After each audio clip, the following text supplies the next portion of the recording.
Good afternoon, I'm Karen Holmes Ward and welcome to CityLine. Embrace Boston recently released a plan to address and rebuild the damages done to communities of color in their harm report, connecting the past to the present state of Black Boston. The report reconciles our history with slavery and systemic race-based oppression here in Boston with the present-day state of the city.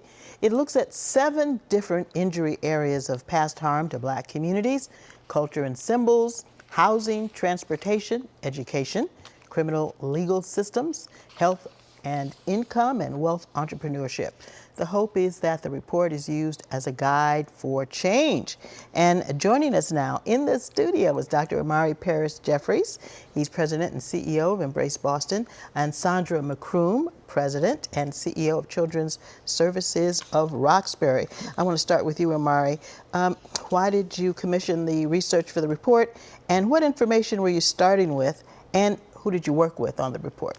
So this is a report that was entirely done by the Embrace Boston team, and coming on the heels of the murder of George Floyd and the pandemic and the racial reckoning in this country, reparations was a conversation we were having not only in Boston, but it's happening all over the country.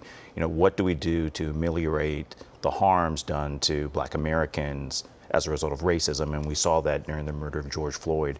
And so the harm report is a lit review. And so we looked at publicly available documents to understand the injury areas that Black folks in Boston have faced as a result of racism. Now, one of the categories highlighted in the report, as we mentioned, is called culture and symbols. And according to your report, Boston has about 80 statues dedicated to local heroes and national legends, but just 8 are dedicated to Black history.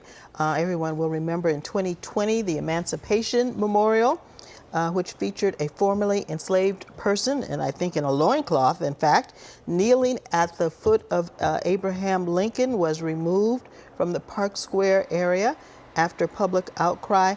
Are there other places in Boston that symbolically cause harm? And if so, what needs to be done? Well, we know that there are not enough memorials and monuments that represent our history. And so if you remember in 1976, during the bicentennial, leaders like Jeep Jones and others realized that this was an opportunity to illuminate the places that were important. And as a result of their work, the plaque that's outside of MLK's home was erected.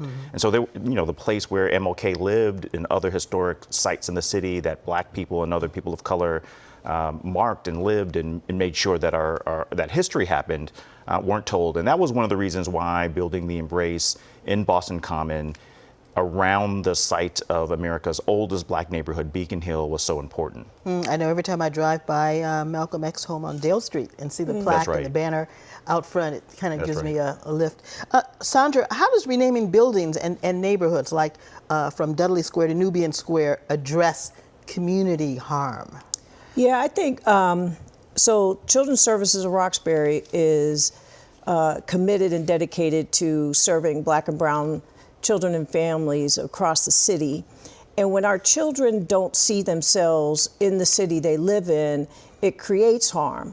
You know, their sense of self-worth, their sense of belonging, their sense of purpose has to be reflected back to them through the symbols that are in our city, that are named for our public squares and our spaces, and they have to feel like they own them as much as just occupy areas around them. And make sure they don't internalize the harm. That's correct. That is emoted from the statue or the symbol. This report cites transportation as one of the 7 harms to the Black community. An often cited statistic is the long commute time on Blue Hill Avenue from Mattapan Square to Grove Hall. But are there other ways that transportation and infrastructure decisions have caused harm, Imari? Yeah, when we think about Boston's transportation system, it is like a bicycle. And the center is downtown Boston, and there's spokes leading out into communities. And so the largest transportation desert is obviously between the Orange Line and the Red Line. And that so happens to be the largest portion of the city where people of color, where Black folks live. And so you talk about the access or lack of access to food and healthy food options, the lack of access to public transportation, only bus services and not transportation services like a light rail or a T. And so that is one of the ways that we see that harm show up. And so Michelle Wu, a few years ago, created the free bus system on certain lines. I think that is one of the ways when we think about the redress for transportation harms, free bus systems, especially in parts of the city that have transportation deserts. And so when we think about the drive time into work and we think about how housing inaffordability is now something that's top of mind for a lot of folks, we see this migration pattern for Black folks. And so we used to think of Boston and the center and Beacon Hill as America's first Black neighborhood, then Roxbury. But the vast majority of Black folks in Boston live in Mattapan, Hyde Park, Milton, Stoughton. Sure. And so there's this migration out of the city or into that part of the city. And so without a public transportation, it gets harder to get to the center for jobs that are available. And we won't even talk about some of the health issues along that Blue Hill Avenue corridor that impact people in the community, right, Sandra? That's right. Absolutely. That Blue Hill corridor is paramount.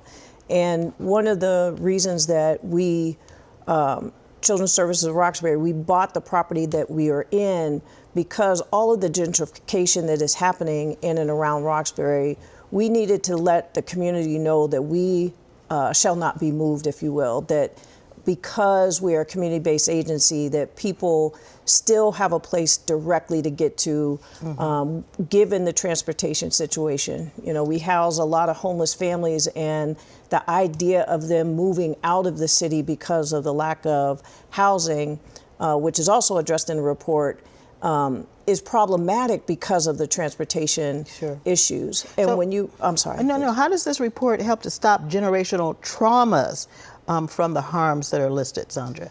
Yeah, again, another large part of our business is mental health services. CSR is the only specialized mental health provider, African-American mental health provider in the Commonwealth.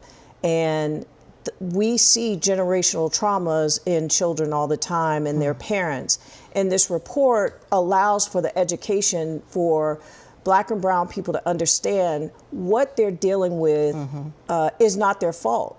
You know, there are systems and institutions and institutional racism that have been built into city structures, built into policies, built into practices that continue to perpetuate, thank you, the harms that are identified in the report. And so when people in our community if they see it, that's right, then they know it's not them. And it's not just them. And the data in the report, to the point of it, is publicly available data. And a lot of times people feel or experience racism and there's no way to articulate it. And so we wanted to put all of these injury areas into one place.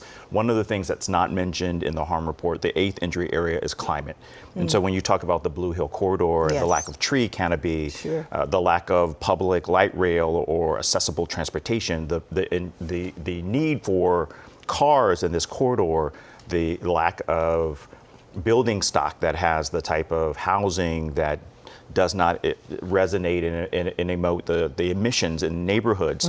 There's a relationship between transportation, housing, environment. These harm reports don't stand alone.